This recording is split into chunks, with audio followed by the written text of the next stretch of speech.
we're really fortunate today that with the panel members that we have here, we've got the opportunity to hear their views on what those external actors are doing in the Pacific and how the region and individual countries, including us here in New Zealand, can respond to that internal tension in ways that makes the Pacific more secure, more resilient and more prosperous. Before we start, I wanted to acknowledge our two sponsors for today. First of all, the Konrad Adenauer Stiftung Institute and the EU delegation to New Zealand. And towards the end of the session, I'm going to invite Susanna from the EU delegation to just briefly speak with us. As with the other sessions, we're going to hear 5 minutes each from our panellists. And during that time, apart from obviously listening attentively, thinking about what particular questions you might have when we open it up to the floor with about 35 minutes to go for this particular session. So welcome to you all and welcome to our panellists. I'm going to introduce them, not interview them, introduce them one at a time in advance of their session. Starting with the distinguished gentleman to my left, distinguished Professor Stephen Ratuva from the University of Canterbury. When I asked him how he'd like to be introduced, he said as an overstaying Fijian, but I'm not going to do that. Instead, I'm going to defer to his huge wealth of knowledge in terms of what's happening in the region. So welcome, Stephen. What about a hand, eh?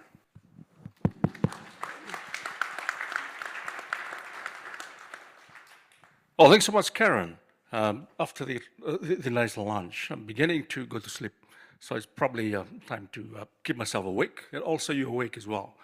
I want to complain from the beginning because the last panel, they had 20 minutes each. We were told we only have 5 minutes each, so it's going to be a pretty speedy exercise. Now, I've been asked to talk about the relationship between geopolitics and climate change. Now, over the last few years, as Caren has said, the region has been crowded not only in terms of players, but also the issues of regional security. Apart from the geopolitics and the security issues concerned and the different players, there are other layers. Climate security is one of them. I'll talk about that in more detail, which is linked to other aspects of security, whether it's water security, whether it's food security, human security in terms of poverty, in terms of socioeconomic development, and of course, relocation and adaptation issues, and all those become bigger and deeper issues of security in the Pacific. And of course, in the last few years, the transnational crime, drug in particular, there's a big court case in Fiji now, $3.1 billion worth of meth was found. So the court case is still going on, unraveling. And of course, the disinformation within that space and how that's determining the perceptions of security. Security is both real in terms of if you feel it, if you are a victim of it, and also it's perceived in terms of how you frame security narratives, which justifies either your ideological, economic, political, cultural interests. And of course, we see that around the world. And of course, increasingly, I'll talk about this as well, is debt security, because climate finance is supposed to be one of the problem solvers of climate security. Unfortunately, it leads to all sorts of issues like debt. For instance, 72%, according to the OEC figures, 72% of the climate finance is actually in the form of loan, which means that it adds more and more debt to the recipient countries, particularly for the poor global south countries, with the funding coming from the rich northern countries. A lot of it is going back in the form of interest. So you have, every time you want to address the climate security issue, you create other security issues as well. So in the Pacific, in the globe, in the world as well, I was in in the last two COPs. One of the things which is emerging is the way in which climate change itself has become a political capital for geopolitical leveraging, where the two last COPs have been seen to have been captured by petrostates they use it for, for oil deals, billions of dollars worth of it in Dubai and also in Azerbaijan. Now, and of course, countries like the major powers in the US, China, Australia, and New Zealand have used the climate narrative and the climate as a political capital, as a way of engaging with countries in the region.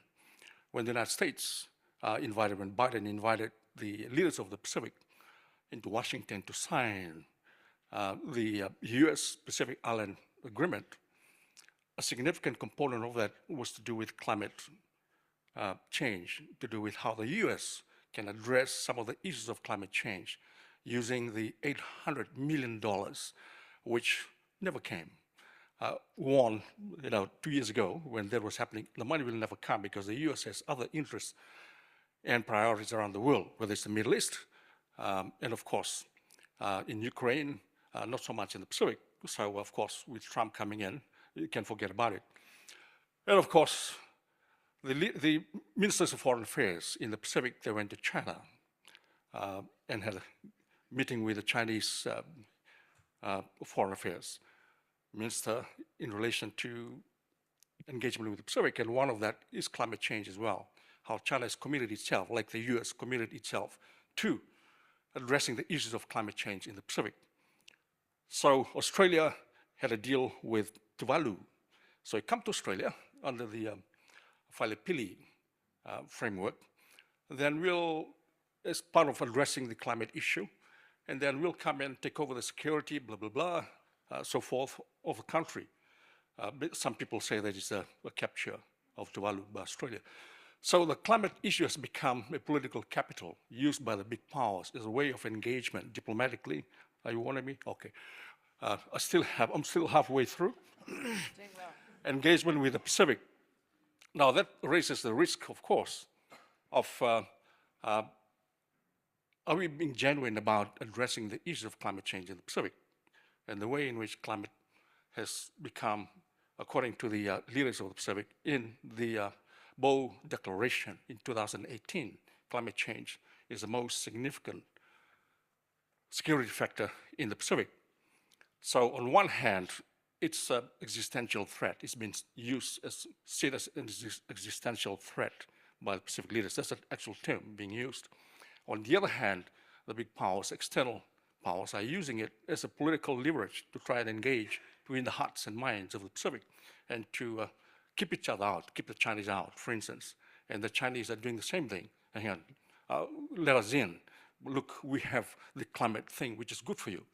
So I'll probably stop there. There are a few other things that I want to talk about.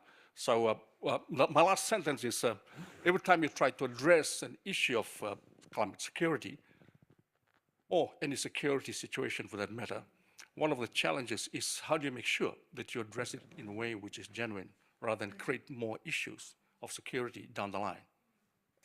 Thank you very much, Stephen. So the question there is whether we've got climate security or climate insecurity, and the levers that are being exercised in this space by the bigger powers. Our second panellist today is Mark Ramsden from Ministry of Foreign Affairs and Trade. I was lucky enough to meet Mark in his previous life when he was our High Commissioner in the Solomon Islands very many years ago, 13 years ago, where he very kindly hosted the whole 120-member New Zealand delegation to the Festival of Pacific Arts on his back lawn. It was the beginning of a very long night. So thank you, Mark. We're pleased to hear from you now. Kia rana, Caren, and tēnā koutou katoa. And actually on this week, we're just a week past New Zealand hosting the Burnham 3 talks between the government of Papua New Guinea and the autonomous Bougainville government. I should say good bill afternoon through for everyone. It's great to be here among such distinguished co-panelists. I'm going to talk a little bit about the geopolitical and security processes at play in the Pacific, and what role can New Zealand as a country and in our region play to work in the Pacific region's best interests. So the place to start, of course, is that later on this afternoon you'll be hearing from the Right Honourable Winston Peters, the Minister of Foreign Affairs, giving the keynote address, and I expect that the Minister will speak extensively about the strategic outlook for New Zealand and for our region. I'm sure he'll talk too about the government's foreign policy reset, which amongst other things has driven a sustained and deeper focus on the Pacific, and I'm sure most people in this room are aware of that. My starting point, I think, is MFAT, the Ministry's own strategic framework, which centres on three very simple concepts: that the Ministry acts in the world to make New Zealanders safer and more prosperous and more sustainable. And that's a concept that we take forwards into the region, into our Pacific region with us.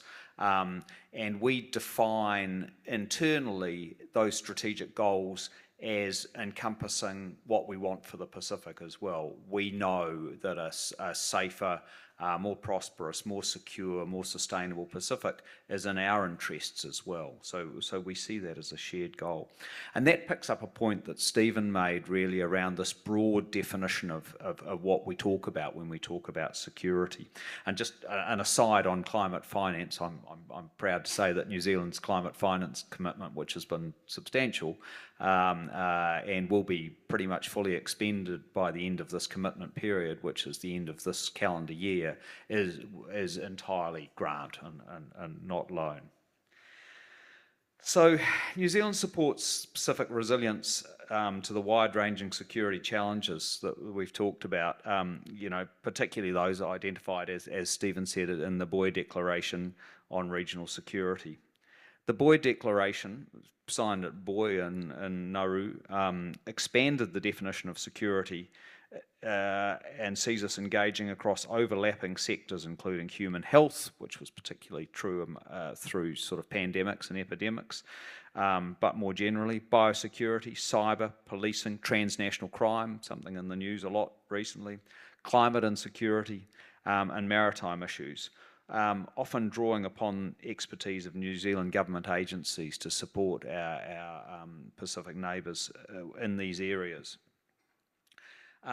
Like other countries, like other Pacific countries, New Zealand's really concerned about the resurgence of geostrategic competition in our region, and on all sorts of different levels, but not least because this external set of forces serves to distract small and overworked Pacific governments from dealing with the immediate priorities that are presenting for them. A secure and peaceful region free from military competition has been the bedrock of New Zealand's own security for much of the last 80 years. As the Minister has said, that strategic context can no longer be taken for granted. New Zealand does not want to see our region, the Pacific region, become a theatre of military competition. In the past year, we have seen live fire drills by advanced warships and a nuclear-capable intercontinental ballistic missile land in our region. These are things that are clearly not welcome to us. The Pacific Island Forum, and Sione may say more about the forum, but the Pacific Island Forum is the preeminent regional organisation for Pacific leaders and a place to discuss, build consensus and act on shared challenges. The forum is incredibly important to New Zealand. I like to say it is one of our most important memberships. It ranks up there alongside the United Nations. And it's really important to remember that for New Zealand, we don't have a relationship with the forum, we're a member of the forum, and it's a very important distinction. The forum allows the region to plan for its future and come together in our own uniquely Pacific way. Oh, I've got my 1 minute. So in an area of increasingly complex strategic challenges, the act of caucusing as the forum has never been more important, and we're increasingly looking for ways to build what we're calling forum centrality. Many people who work around Southeast Asia will have heard the notion of ASEAN centrality. Forum centrality is as similar and important to us. So we want to bolster forum centrality to help our region work together against these security challenges. Kia ora. Thank you very much, Mark. It'd be great that idea of forum centrality, it'd be great to hear any questions as to how that will look and how it looks in practice. Our third panellist for today, I'm very proud to say in my current capacity as Acting Chancellor of Massey University that she's one of our best and brightest. So Professor Anna Powles from Massey University. Anna, as well as Steve, and probably a few other people in the room, were contributors to the geopolitics report that I referenced early on. And it's fair to say that this whole area of security in the Pacific is definitely her jam. And so we'll pass it over to you. Kia ora, Caren. Thank you. Kia ora tātou. So in my next 5 minutes, I am just going to talk about a couple of things. Firstly, the state of security in the region and the implications of that, how the Pacific is responding. And that builds on what I believe all the panellists will speak to this afternoon. And then some very brief thoughts about what this means for Aotearoa. So I'm going to start off by firstly talking about the strategic balance and security trajectories in the region, because this very much relates to my work. Now, we know that the strategic calculus in the Pacific has shifted. Now, that's often attributed to Chinese assertiveness in the region from really around 2012, 2014 onwards. But arguably, it predates that. It actually started really around the early sort of 2000s as Pacific countries were carving out strong foreign policy objectives and partnerships and relationships and diversifying from those two traditional partners, New Zealand and Australia. And this is important to keep in mind because we're in a position now where national interest is shaping regionalism and shaping the regional order in a way that we haven't necessarily seen before. That does not mean that obviously that China and the rise of China as a significant partner, development partner, a increasingly significant security actor. In 2021, China referred to itself for the first time as a security stakeholder in the Pacific. And we've seen through a number of partnerships and agreements that have been signed since really around 2021, but even earlier with Fiji back in 2011, that there are clear security interests as well. We also know that has disrupted the status quo for Canberra and Wellington, and there are a number of examples where China has sought to wedge Australia and New Zealand, and this is, as Australian Foreign Minister Penny Wong has referred to, as a permanent state of contest with China. So what's interesting here is the way in which that strategic competition has evolved in the region. And there are a number of vectors for that, which I think are sort of worth touching upon. Security cooperation is one of those, and there's a number of examples where we have both, for instance, Australia and China competing as security providers in countries like Solomon Islands, which obviously has ramifications given the recent history of conflict there. We also have the argument around persistent presence, the role of Chinese policing missions in the region and the implications of that as well, and that it also extends now to the potential for a Chinese Coast Guard presence in the region too. Which then brings me to another area where there's increasing competition, which is in humanitarian assistance and disaster relief. And the reasons why these are important is not necessarily because they are simply seen as a potential sort of strategic threat to Australia or New Zealand, but because of the disruptive nature of this as well. And then the last is, and arguably probably the most important actually, is misinformation and disinformation. And since around 2018, we have seen a significant rise in that across the region. And that is playing into, across traditional media, online media, and it's playing into and capturing narratives around self-determination, which is 100% valid, but there is a convergence of narratives going on. Areas where we've seen it particularly crop up is around defence ties, around foreign investment, vaccines, and so on. But it's this convergence of narratives which really lends itself to one of the critical trends that we see in the region, which is around narratives, around ideas and power and knowledge. Respect to that. So the second sort of area that I want to focus on is the intersection between the geopolitics and local security dynamics.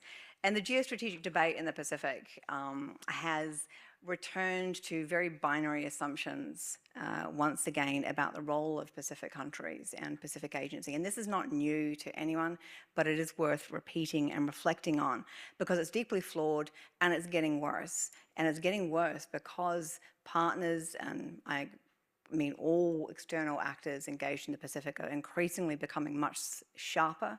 Caitlin Byrne talked about tools of statecraft in the previous panel, and that's exactly what we're seeing, but it's becoming a lot sharper. And that's why strategic competition has become increasingly disruptive and increasingly destabilizing as a result of that. So for a time, there was a kind of a Pacific consensus, and Sione can speak to this at length, I'm sure, the sort of unwritten understanding across the region about maintaining a posture of strategic ambiguity in response to that. And numerous leaders spoke very clearly and repeatedly about that. There's my 1 minute, goodness. Okay, thank you. And that strategic consensus is probably best manifested in the foreign policy position of many Pacific countries, which is friends to all, enemies to none. But that position in itself is increasingly becoming tested as it's unclear how those foreign policy positions align with the multiple security agreements that Pacific states have signed with partners and what this means if there is, for instance, a potential conflict over Taiwan. So what Pacific countries, and I speak very broadly here, and there's very clear distinctions across the region in terms of how countries and leaders are managing this, but what is clear from a lot of the research is that it's not about China and the West or the rest, but between models of partnership, some grounded in trust and history, some in transactions and optics. And as we've seen the Pacific security narrative move from development to this idea of strategic exposure, this shift has been at the expense of Pacific development priorities as well. And this complex convergence of external pressures and internal frictions has manifested in a number of ways, which is deeply concerning. Moreover, the national interests of Pacific countries themselves, which is not given enough attention to, they're shaping regionalism in ways that I would suggest that is not particularly well understood outside the capitals of Pacific countries. And simultaneously, as I mentioned at the outset, we have this the sharpening of strategies in the region, and this clear shift from development partners to security partners with national interests. And I include, obviously, both Australia and New Zealand in that shift as well.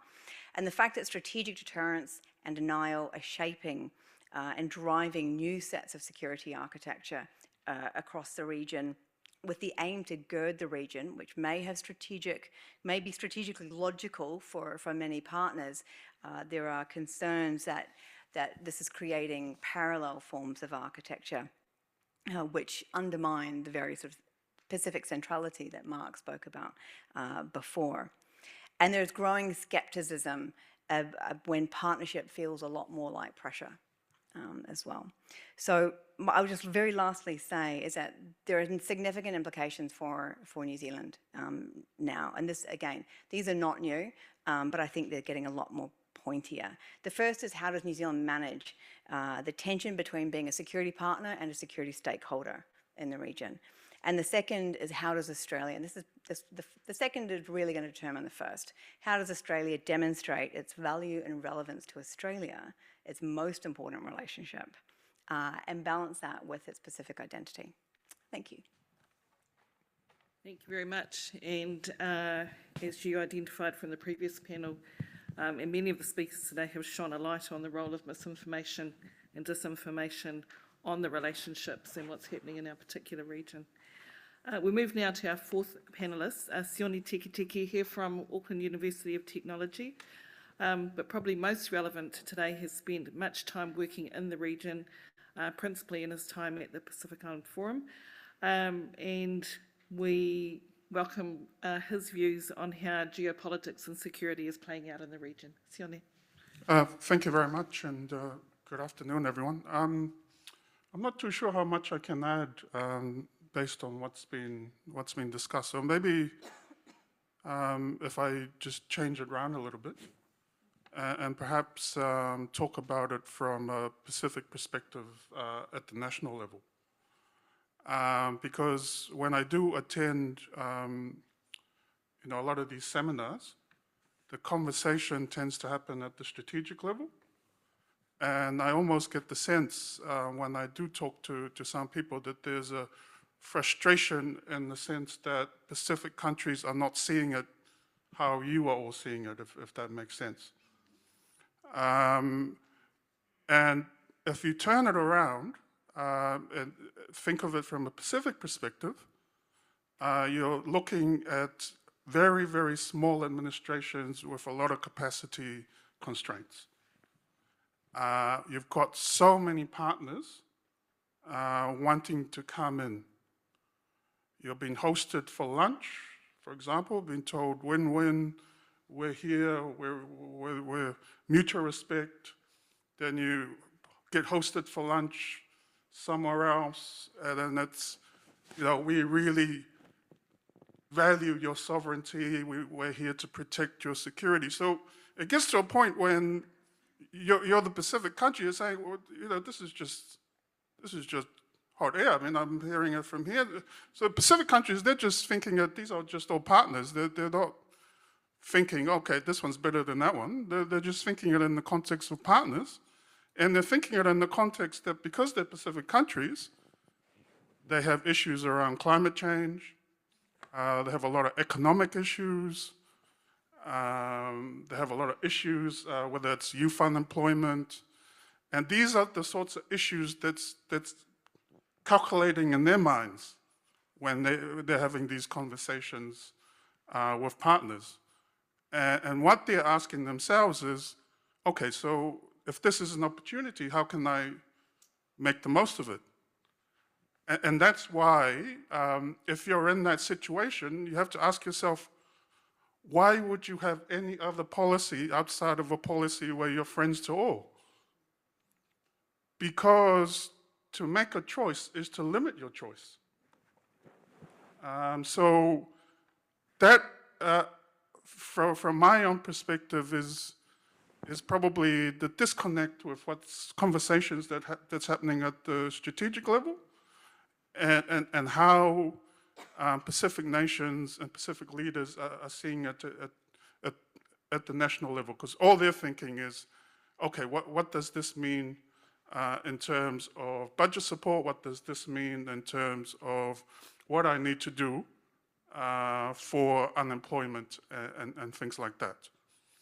So I think that's a very important point to make when we are thinking about it in the context of Pacific Island nations.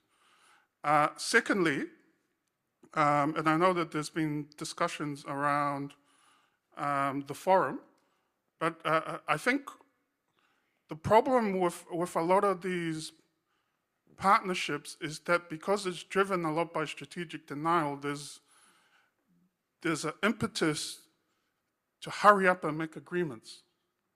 And it's a lot easier to make those agreements at the bilateral level. Because at the regional level, it's a lot harder because you have to get consensus. So now we're seeing, because of the increased strategic interest, we're seeing a lot of these bilateral agreements, a lot of these security agreements, and that actually undermines, in my view, the regional coherence and regional solidarity. And that makes it harder when you're trying to when you're talking about, when Mark was talking about in the context of strengthening PIF solidarity, from a Pacific Islands perspective, they're thinking, these are all contradictions. You're talking about PIF solidarity, and yet you're entering into all of these bilateral agreements. You're talking about transparency, and a lot of the security things you're doing is not transparent. So I think there's probably scope just to sit back and just try and see things from the Pacific's perspective. What I mean by Pacific nations specifically. Because in their minds, this is just all contradictions. Everyone's just saying a lot of things, and it's not showing in the context of actions. And my, you know, if I speak also in the context of being a bit more critical, my issue, particularly with Pacific nations, is that sometimes they get caught up in this, and then they themselves don't see the value in them standing together as, in terms of a collective group, because that's where their real political agency lies. Thank you. Thank you very much, Sione. And in fact, one of the findings out of the report that was done last year was the Pacific very much saying that. Think about the challenge that we have of balancing out our national interests alongside everybody's regional interests, and how those things don't sit comfortably next to each other. Our final panellist for this afternoon is Trent Fulcher, who is the CEO of Starboard Maritime Intelligence Limited, but just as important, is a very proud now Kiwi, born in Idaho and father of Kiwi kids. Trent, welcome. Thank you, Caren. Oh, it's on. I thought that was really important to let you know that I'm a Kiwi, even though I don't sound like one, so I don't get all those U.S. administration jokes on who's currently in power. Sione, thank you for your comments about the strategic dialogue in the Pacific, and I want to have a bit of an operational conversation to take it down from strategic. But just briefly, yes, Starboard, we're a technology company that was actually born out of New Zealand, actually out of Alexandria in the South Island, which is a long way from the sea. And we've built software that uses satellite data to track vessels in the ocean, and we put AI models over the top to make sense of that data and surface risks. And those risks could be illegal fishing, transnational crime, or threats to a sovereign border or a sovereign asset that a country might be interested in. And we provide that globally. So why am I here today with these distinguished panelists as a software CEO? Really, we're an operational partner for the region, and we provide regional surveillance and enforcement support for the New Zealand government, and we provide the common operating picture for the maritime domain around New Zealand's EEZ and beyond for all the maritime agencies, as well as supporting the Foreign Fisheries Agency and the 17 nations that make up the FFA with maritime domain awareness. And we also support them with 4 operations a year looking primarily at illegal fishing. So that's really why I'm here today. Now, my AV friends in the back, I think we've got a couple of slides. If we could throw up the first one, please. Thank you very much. So what I want to do is just show you 2 quick examples of what we see on a regular basis in the Pacific and some emerging trends. Oh, thank you. I've got a clicker, I've got the power.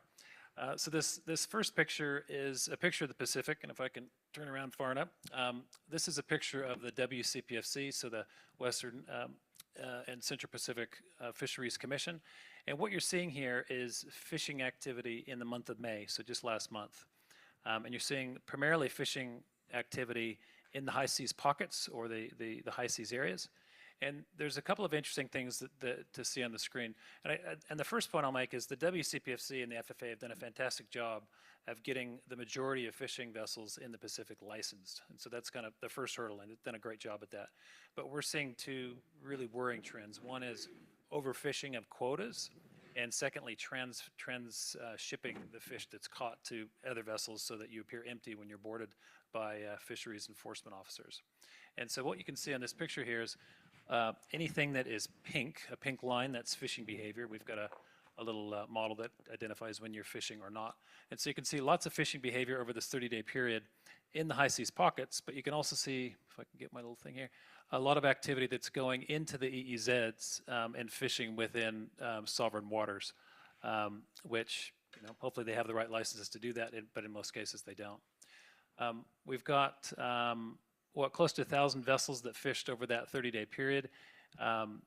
And the other worrying thing for me is that you can see there's a number of what we call encounters. And so these are where two vessels come together for a period of time. And that's typically designates transshipment of cargo. And it could be transshipping oil, or it could be transshipping, as I mentioned earlier, fish that's been caught to another vessel. And so any dark red line that you see is transshipping behavior, where, again, vessels have filled up and then offloaded their catch to other vessels. A couple of the quick things to notice just here these are different tags that we flag vessels. Quite a few vessels that have been flagged as IUU listed or previously IUU listed, so illegal, unreported, unregulated vessels, or yellow carded vessels. And so of the circa 1,000 vessels over that month, over a third are either having transshipment events or have had illegal activity in the past. Now, the other thing that's interesting about this picture, and this is where Anna, you talked a bit about convergence and how we're seeing a real convergence with illegal fishing, transnational crime, and geopolitical concerns, where the intelligence around this is really important to share with lots of stakeholders. So we're now picking up things like, if we can see it, the number of days that vessels have been at sea, which our partners like the PTCCC or even human rights, EFJ, the Environmental Justice Foundation that's looking at human rights abuses, we're finding crew on vessels that have been at sea for over a year. And so there's slavery at sea considerations and human rights abuses as well. So it's a pretty nasty picture when you take a look at what's happening just over 1 month this year. If we go to the next slide, please. The second point I want to make is the emerging risk around subsea cables, which is a very niche thing to talk about. But this is an interesting picture. So you can see literally hundreds of telecommunication cables and power cables that exist around the Pacific that really, fuel the lifeblood of all of our countries and how we communicate and how we do commerce and communicate with each other. Now, the Pacific, to be honest, is relatively we don't have a lot of damage to these cables. They're pretty deep, and there's not a lot of nefarious activity. But this is starting to change, and we're seeing it change a lot in Northern Europe, a lot in the South China Sea from a sabotage standpoint. But we're also seeing a real increase in accidental damage from fishing trawlers, where the nets hit the cables and damage them, or through anchor drags that get pulled over the top. And so this picture just really shows you, again, over 3 days last week, I had a quick look. And there was, 77,000 vessels in the area, and the number of dots that exist around a cable may not pose a threat to the cable, but again, if they're a fishing trawler, they're fishing right over the top. Do they know the cable's there, and have they potentially caused damage? And just last week, I met with all of the subsea cable companies in New Zealand, along with a couple of government agencies, and talking about the threat. And they're all really, really concerned about protecting these cables, as is the government, because these are sovereign assets. So just wanted to show you a couple of quick examples that we're kind of actively monitoring, and just really to prove the point that maritime intelligence is really important and growing in importance to keep the Pacific safe, secure, keep our waterways open, keep commerce going, supported by rules-based environment. And the kind of threats that I've been talking about are putting a strain on that. And the key thing that we see as a kind of a company that is supporting partners across the region is the inconsistency of using that data. So again, the FFA, the New Zealand government, they're sharing really great intel around what's happening in the fishing domain. That same intel is so applicable for transnational crime, customs, other players in the Pacific that either don't have access to that information or could benefit from it. And so, again, my encouragement today is to, how can we use intelligence more holistically across the Pacific to drive better results? So, thank you. I think it's a case of 2 pictures painting 4,000 words properly. But there was zero graphic demonstration of why we need stronger regional coherence. It's probably that. We're going to have an opportunity very shortly to hear your questions from the floor, but I just wanted to come back to our panel collectively. Having heard each other, was there anything in particular that you wanted to pick up from what you've heard from your colleagues before we let the room ask their questions? Steve. Can I be the first? Maybe the question to my friend Mark in relation to New Zealand's climate policy in the Pacific. Let's congratulate New Zealand to be, in fact, the lowest in terms of its climate loan component. I think one of the highest is France, it's about 90%, Japan's about 79%, Germany is about 52%, US is about 31%, and New Zealand is the best, is zero. It's all grant, anyway. So an average, like I said earlier, 72%, which means that the recipient countries are going to be loaded with debt for generations after generation. So I suppose my question is to do with the shift from reset and then to resilience and then now back to reset. Is there any dial shift in terms of policies, in terms of climate change in the Pacific? And knowing that I'm also a member of the Climate Commission here, so I'm not speaking with that hat. I have lots of hats. Today is just an academic hat.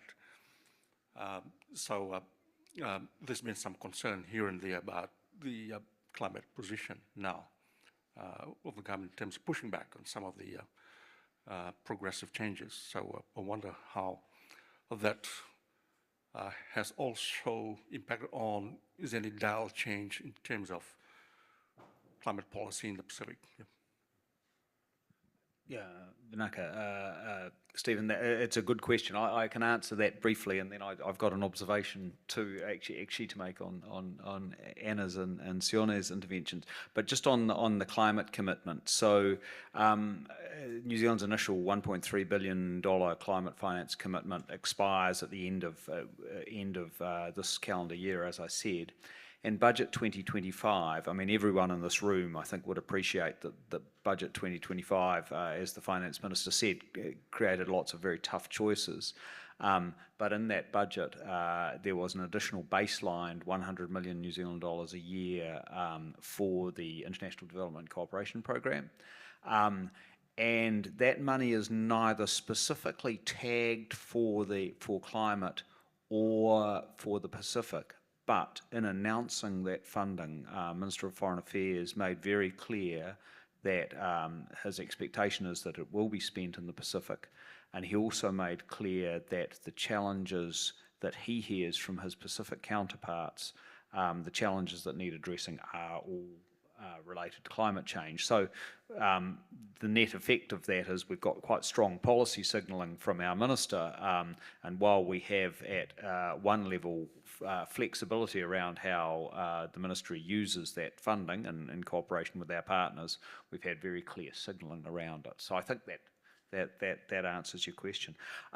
Caren, if I can, just really quickly, I just wanted to pick up two things that Anna and Sione said, which actually are very, sort of different aspects of the same issue.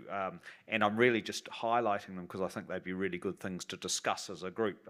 Anna, your question about how does New Zealand manage being a security partner in the Pacific, but with our own security interests.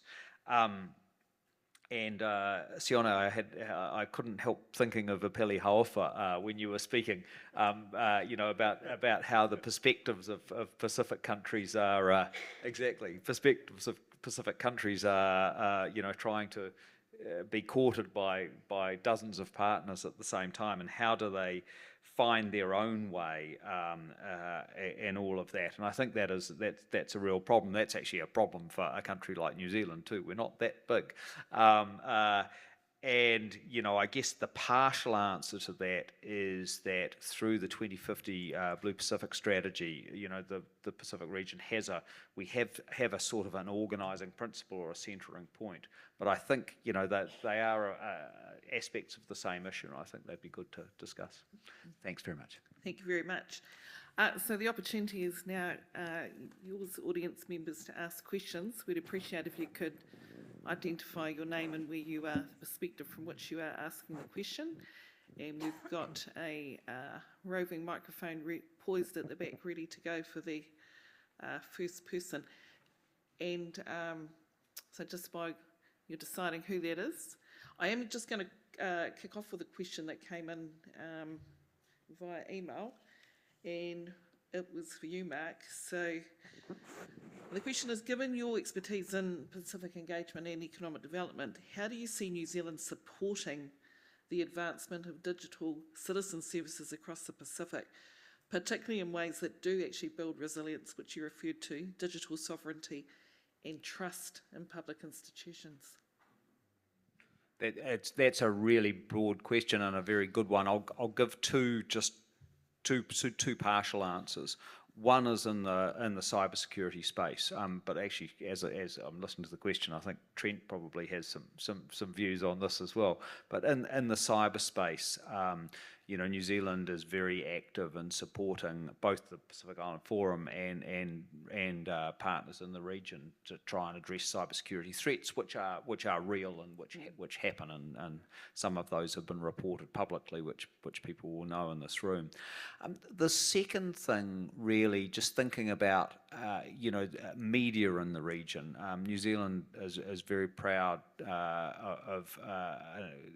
the MFAT is very proud to support the Pacific Broadcasting Initiative, PBCL, which works to basically provide content, training, equipment for Pacific broadcasters to ensure the viability of Pacific broadcasters. It's been really successful. We're just looking at a new phase of that, and in that phase we will look much more at new media, at digital, at how some countries in the Pacific do not have media beyond social media. So at how you try and make sure that you're getting information that people need out, and this is true for things like disaster preparedness and response, but also, to pick up on one of Anna's points, how you deal with dis and misinformation. I think it's a challenge that's only going to get bigger, but certainly we're going to try and support that part of it through Pacific Broadcasting. Thanks. As the Deputy Chair of PCB, I didn't ask Mark to say that, but thank you. Just for our first question, and if you could also identify if there's someone specific you're addressing the question to, or the panel at large.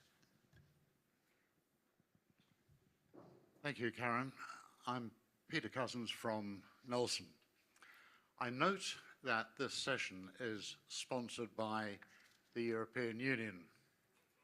And the European Union has an ambition for all its 450 million residents that 10% of its energy requirements will be met by tidal and wave power within the next 10 years. The Pacific Islands are desperate for reliable sources of energy. And I'd like to ask the panel if there are any feelers from the Pacific Islands themselves to the European Union and vice versa for the installation of tidal wave system devices that might aid the supply of power. We've only got to look at some of the island states themselves to see the amount of damage that's caused by 40-gallon drums of diesel, for example. Some places are just an absolute trash, awash with this detritus. And it seems to me that this is an opportunity for New Zealand to at least start manufacturing this type of equipment. It would be a huge benefit to the people of the Pacific. Some of my friends, for example, come from Niue. And the tide around Niue, if you have a look at the bathymetry of the island itself, very strong tidal races around it, as well as an ongoing supply of wave power as well. If we want to save the place from climate problems and so forth, energy must certainly be, or the supply of it, must certainly be very, very much at the top of the hoist. Thank you very much. Thank you. Any takers? Thanks, Stephen. Well, thanks so much for the very, very interesting, in fact, very innovative idea about the sea energy. The ocean in the Pacific is virtually, in terms of resources. One of that, of course, we saw the map about how the fishing boats from all over the world are trying to take the resources from the sea resources, but the sea itself, the energy within it. There have been some experimentation around the world in terms of capturing sea power for energy purposes, in the US small scale, but in some cases they're looking at viability. When it's stormy, then of course you have a lot of energy, and when it's very calm, same thing with wind. But I think it's something which is still certainly some of the European countries up north have been experimenting with the wind across the northern Atlantic and so forth, and sea power as well. I suppose some of these are still at the level of experimentation. So maybe it's a good idea for our friends from the European Union to comment further on that, since they know more about what's happening there. Caren, I can just add a couple quick things. Look, I think it's a fantastic idea, as well as wind energy in the islands. The big thing for us is, how do you protect them once they're in the water? Protect them both from geological concerns, like what happened with Tonga with their telecommunication cable that went into the island after the earthquake was damaged, and also the power cables that are coming out of it. And so putting them in is great, but we need a way to protect and monitor them so that they're sustainable and protected. Thank you. I think I've got Jose here. My name is Jose Santos. I'm from the Pacific Regional Security Hub, Canterbury University. My question is for the whole panel. Thank you, Caren. We hear the term, and we're focusing now on misinformation, disinformation in the region, and I think it's very simplified when it's connected to geopolitics and purely geopolitics, north and south, the traditional partners and the new players in the region. What I wanted to put you to is, looking at misinformation and disinformation, it's driven by much more than just those bipolar relationships. And the region is currently being told what is disruptive information and misinformation, and what is benign information, misinformation, and how we counter that disruptive misinformation, disinformation. How can New Zealand, as part of the Pacific, and having this responsibility to the region, work with the region to ensure that the understanding of misinformation, disinformation is much more intricate and linked not only to just the bipolar understanding of it, but to objectives of certain states, objectives of commercial interests, but also to the objectives of historical context to the Pacific. Can we start with you, Anna, given that was your comment around misinformation and disinformation? I was going to pass it to Mark, actually, yes. Feel free to pass if you'd like to. Look, I'm happy to comment. I will pass it very quickly to you, because obviously I can't respond in respect to the New Zealand government, but 100% agree, because what we are seeing, particularly on social media and in local media as well, is this confluence of interests at play. But what is also very clear is that the response needs to be homegrown, and that needs to be, and by homegrown I mean from within those communities and societies and Pacific Fourth estates across the region, for instance. So supporting journalism, supporting good investigative journalism, and supporting good sort of civil society watchdogs is imperative. So I pass it to you to now describe that.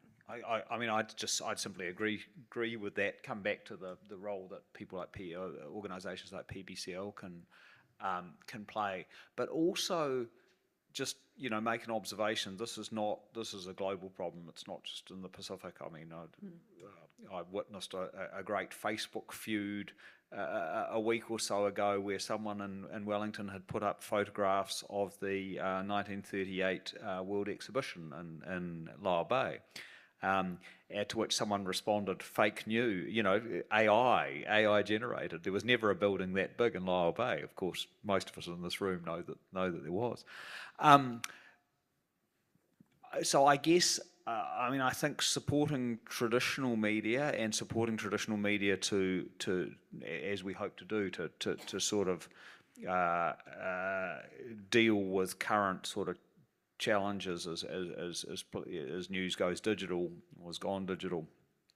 I think that's going to get us so far, but I think there is a much bigger, longer-term challenge out there, which is AI-linked and goes in all sorts of ways, which is far beyond my comprehension. So I can only really agree with Anna and think about that. That's our next move. What the 5 subsequent ones after that is, I really don't know. I'd be interested if any of my other panelists have ideas. Can I? Sorry, am I speaking too much? No. Yeah. You'll know if Just carry on from that very, very, very briefly, I promise. Some scholars refer to these ages of fake age. You can no longer distinguish between the truth and what is fake. So the fake news or the fake whatever, fake knowledge in universities are talking about the fake knowledge systems, which are being created as a result of just take something and then sell it. Knowledge becomes a commodity, and then you get money out of it. So there's a whole lot of that happening. And then this, if you draw a continuum, they have, if you like, the very obvious, the most destructive ones, which leads to, I was a member of the New Zealand Human Rights online hate group to monitor what's been happening. It's amazing how fake news has been used to punish people online, destroy their characters, including very prominent people and so forth. But the idea of creating fake news, fake image, fake knowledge is nothing new. It's been there. It's part of diplomacy. Political sociologists talking about different layers of narrative in politics. One is the public narrative you want people to believe. And then you have the narrative you don't want people to believe. When the Americans invaded Iraq, the narrative was weapons of mass destruction. We all know that it was not very true, just to justify something. Interestingly, when the different coups in Fiji, they had their own justifications. And the actual, when Bainimarama took over, he justified by creating multicultural, multi-racialism and cleanup, when in fact, the hidden narrative was that he didn't want to go to jail. So he had to destroy the legal system, which is going to throw him in jail. So the multi-layers of narrative, which has been part of human politics, is nothing new. So our challenge is to identify the impact on people. Some are destructive, and some actually serve the global geopolitical interests of big powers. The Americans, the Chinese, the Soviet Union in the early days. The Cold War was basically throwing narratives. That's why it's called Cold War. They're throwing narratives at each other. It was cold. They didn't actually shoot each other, although the wars, the proxy wars were happening all over the place in Vietnam and Africa. But it was to do with the battle of narratives, who's right and who's wrong. So it depends very much on which ideological position you're in. Aha, there's just truth. Aha, that is false. So it's nothing new. It's been part. So now when we, in the age of the digital space, that becomes very much a public, if you like, engagement, where everybody, not just the political leaders, individuals are involved, the nerds sending out the plus political leaders who benefit from it, with elections in the US, for instance, Trump and all those things, talking about Putin, he has his army of fake news creators. So it become part of the institution of power politics in the world. Yeah. Yes, I'm Rod Alley, Institute member, and my question is to Trent Fulcher regarding on maritime intelligence, the extent of cooperation with Latin American governments, what exists, what is needed, and how might it be achieved? Thanks for, well, yeah, thanks for your question, Rod. I might approach that from a couple of angles. So we've talked a little bit about subsea cables, subsea assets, and those are not typically owned by one company. There'll be a consortium of entities that own that, including governments.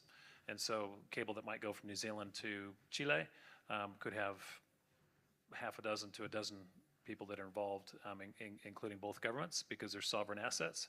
And so there's some collaboration there in terms of assets that are being put in the ground between two countries. There's also some collaboration agreements in terms of transnational crime and illegal fishing that exist between the two regions.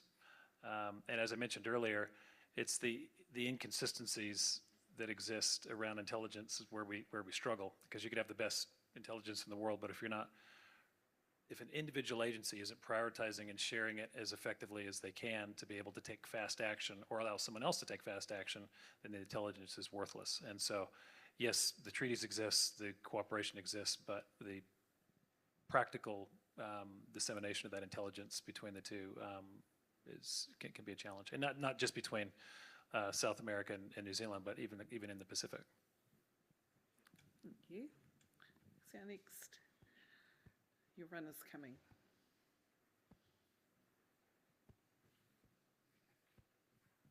Kia ora, I'm Chess Nakoka from Massey University.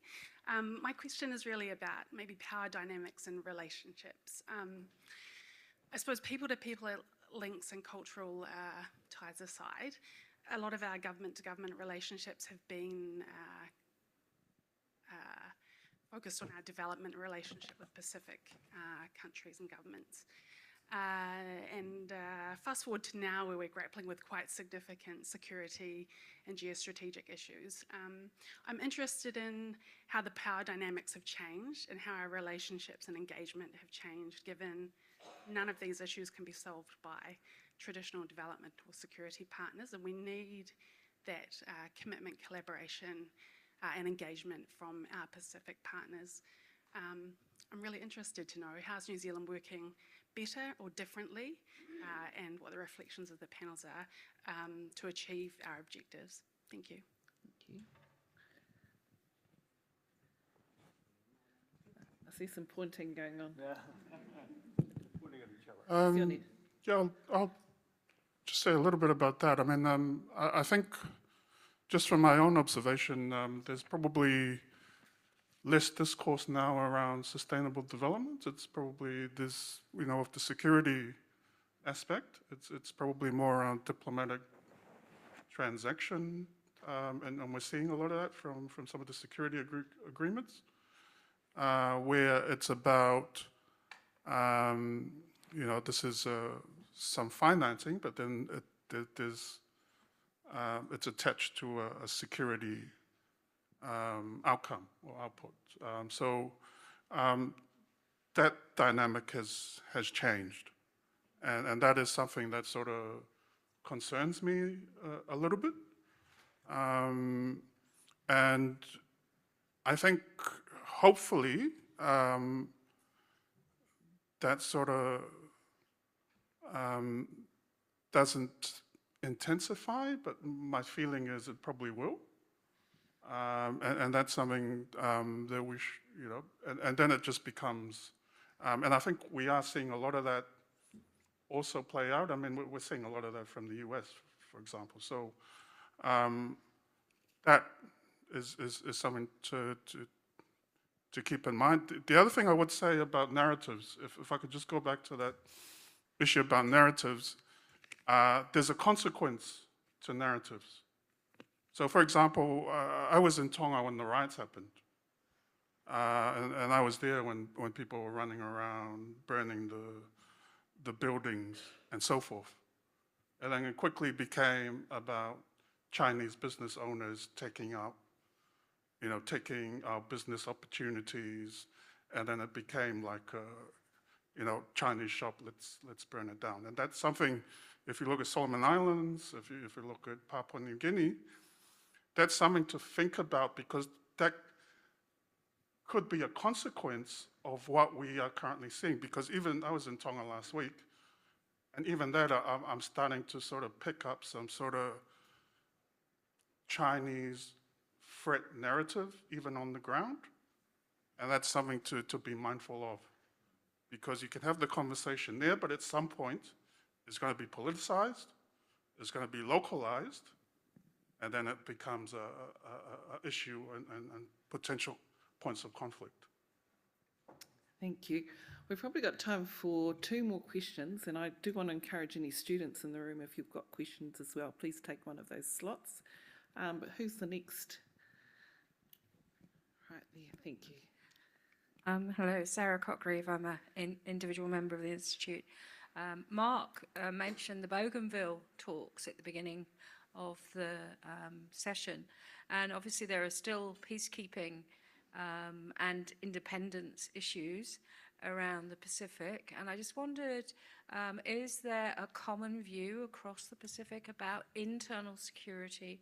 I mean, obviously there's an issue with interfering in an individual sovereign country's issues, but does the forum have a view on how to deal with some of these issues? Maybe that's to Mark and Sione or Anna.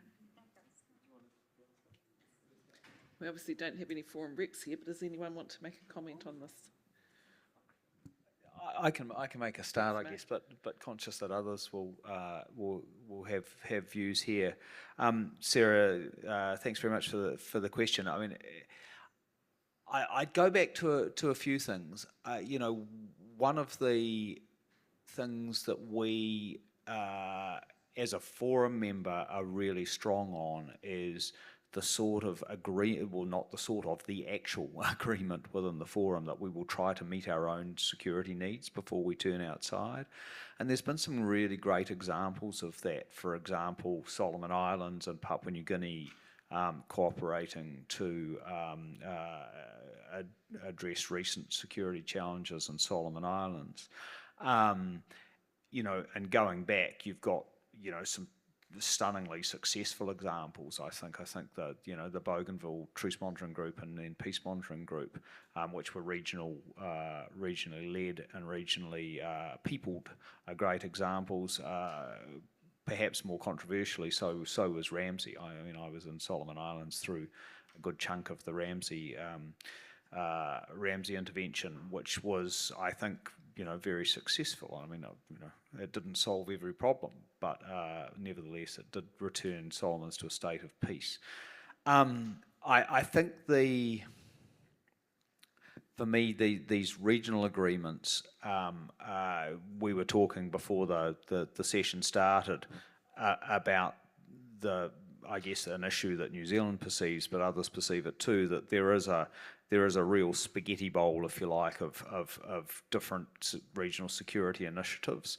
One of the things which would be very dear to Sione's heart is the review of regional architecture, this idea of trying to consolidate and rationalise various different regional bodies and bringing it together. I think from New Zealand's perspective, there's a lot of space, a lot of possibility in the security space of bringing things together and better coordinating them. But I guess my starting point is, you know, there is a pretty well established regional precedent of us being able to support one another. You saw this with Samoa's hosting of the forum, for example, Pacific Island Forum last year, and I think it works. I think one of the things you see is, you know, increasingly, for example, police forces will look to one another for ideas to be able to work together. I mean, there's a lot of work to do, but I think that we do have sort of broad regional agreement around the principles. So that's part of an answer. I don't know if others have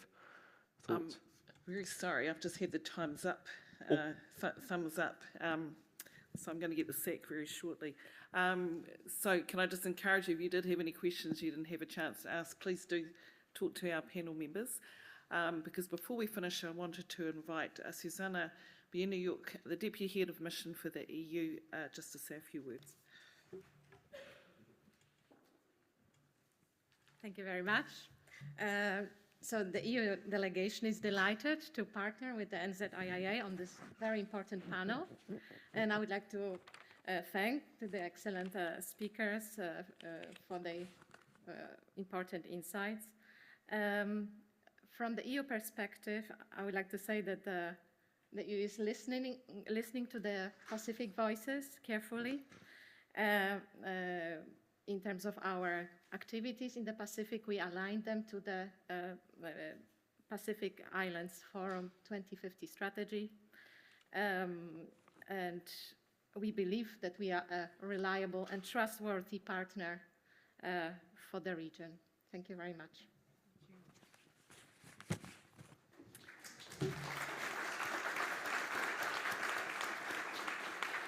Thank you, Susanna, and thank you again to the Conrad Adenauer Stiftung also for being a sponsor.